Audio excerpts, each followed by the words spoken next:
সাপ এসেছে মানে কিন্তু এটা নয় যে কামড়াতে এসেছে। সাপ আসে খাবারের সন্ধানে।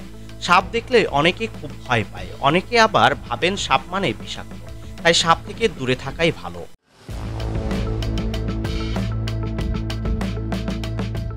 সাপ দেখলে যে কেউ ভয় পেয়ে যায়, কিন্তু আপনি কি জানেন যে পৃথিবীতে যত প্রজাতির সাপ রয়েছে তার মধ্যে মাত্র কয়েকটি বিষাক্ত। মনে রাখবেন যে একটি সাপ তখনই আক্রমণাত্মক হয়ে ওঠে যখন কেউ তাকে জোর করে জ্বালাতন করে বা উস্কে দেয়।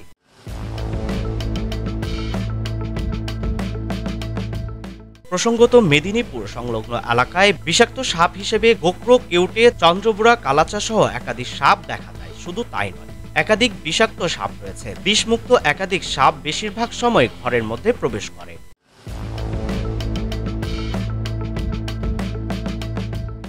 আবার বিষকৃত সাপও থাকতে পারে। মোদ্দা কথা, সাপ দেখলে আতঙ্কিত হবেন না, শান্ত থাকুন, সাপের খুব কাছে যাবেন না। আপনি যদি তাকে হত্যা, ধরা বা ক্ষতি করার চেষ্টা করেন তবে আপনারই বিপদ। সাপ এসেছে মানে কিন্তু এটা নয় যে সে কামড়াতে এসেছে। সাপ আসে খাবারের সন্ধানে।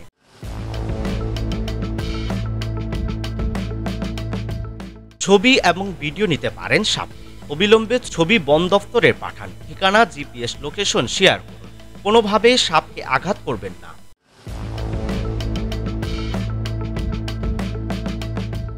অ্যামোনিয়ার গন্ধ পেলে পালিয়ে যাবে সাপ। সাপও শব্দে খুব ভয় পায়। একটি গবেষণায় উল্লেখ হয়েছে সাপ শুধুমাত্র শ্রবণ ক্ষমতার মাধ্যমে খাবার খুঁজে